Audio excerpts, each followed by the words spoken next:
Dieu Tout-Puissant, que ton nom soit exalté, que ton nom soit loué. Le titre de notre message est le point sur la fin du monde. Prions d'abord. Seigneur, merci pour ta parole que tu vas nous faire écouter. Nous te supplions, Seigneur, viens nous enseigner sur comment ce monde va prendre fin afin que tes enfants ne soient pas dans l'ignorance. Seigneur, fais-le pour ta seule gloire. Au nom du Seigneur Jésus-Christ, nous avons prié. Rappelons que le titre de notre message est le point sur la fin du monde.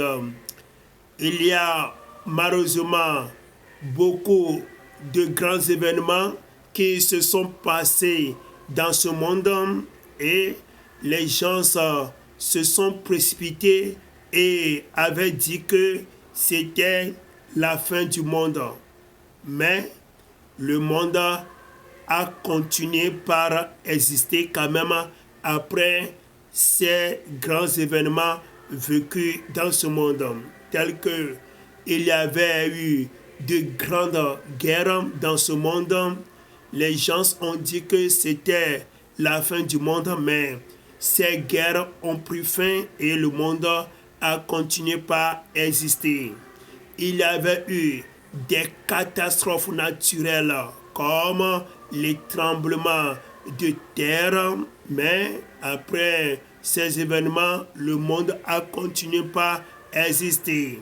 Il y avait eu des épidémies de maladies. On avait dit que c'était la fin du monde, mais le monde a continué par exister après ces épidémies. Il y a même certaines églises, certains soi-disant serviteurs de Dieu qui ont fixé des dates. Ils ont fixé des dates que selon ces dates, vraiment, le monde va prendre fin et sera le second retour du Seigneur Jésus-Christ dans ce monde. Il y a eu ces dates qui sont déjà passées, mais le monde a continué par exister. Et c'est le grand problème que beaucoup de gens ont de nos jours, à tel point que s'il y a certains grands événements dans ce monde, il y a des gens qui ont des troubles en eux et pensent que c'est la fin du monde, à tel point qu'ils vont commettre des erreurs, des bêtises, parce qu'ils pensent que c'est déjà la fin du monde. C'est pourquoi le Seigneur veut vraiment nous enseigner sur ces choses afin que nous ne soyons pas dans le panique par rapport à la fin du monde. C'est pourquoi nous allons lire les Écritures dans le livre de Matthieu, chapitre 24, au verset 14e.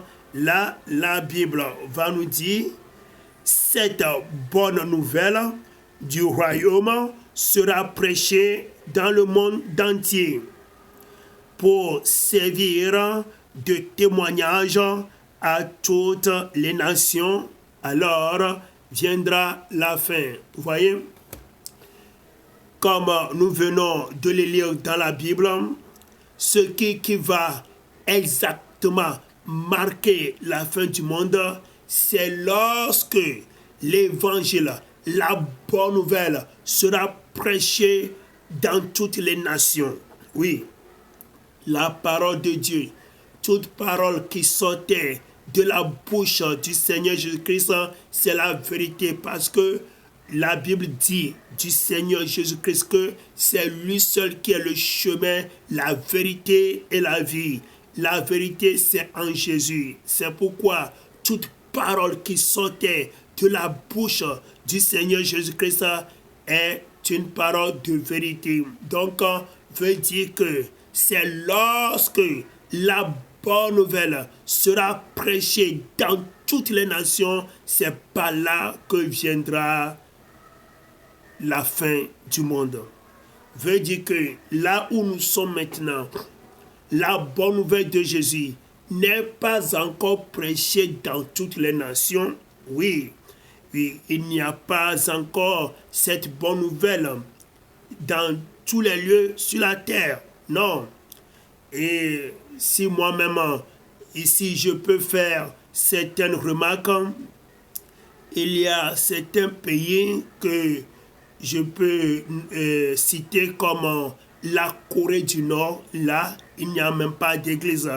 Il faut que la parole de Dieu s'accomplisse. Il faut que l'évangile de Jésus-Christ aille dans les pays comme la Corée du Nord et l'Arabie Saoudite, les pays comme l'Afghanistan, la Libye, Yémen, c'est-à-dire dans les pays qui sont hostiles à l'évangile, les pays musulmans, les pays où il y a vraiment l'adoration grandiose du bouddhisme, il y a des pays où vraiment l'adoration de Satan est vraiment en hausse là-bas. Il faut que tous ces pays qui empêchent l'évangile de Jésus-Christ, il faut que l'évangile, la bonne nouvelle, aille dans ces pays-là, afin que les habitants qui sont dans ces pays-là écoutent la bonne nouvelle, afin que ça soit du témoignage pour eux.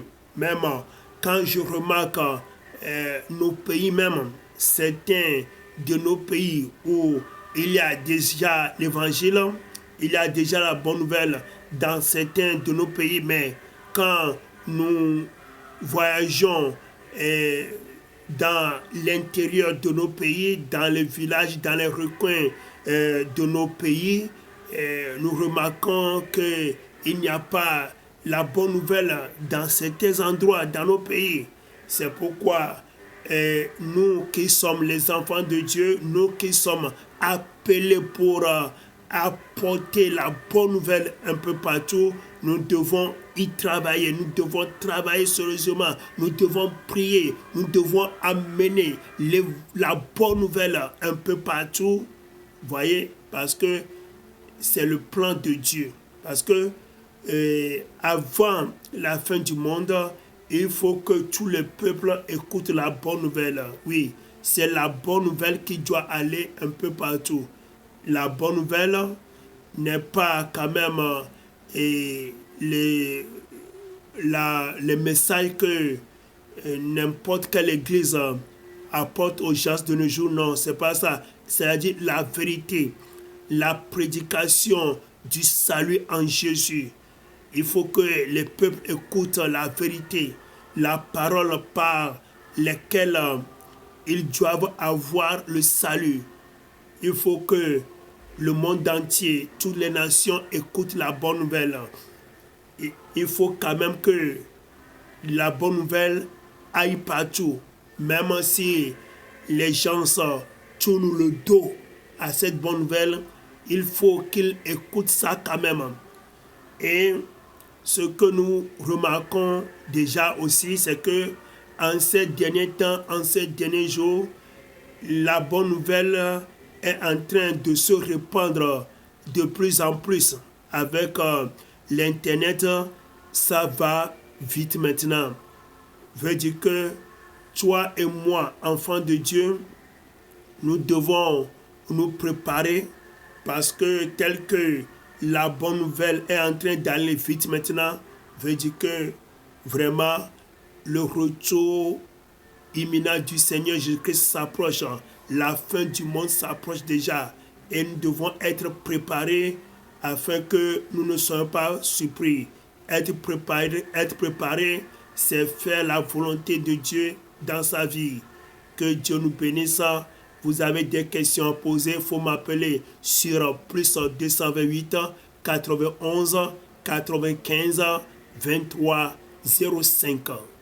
Groupe WhatsApp pour en avoir Plus fort. Pablo TV's Internationals.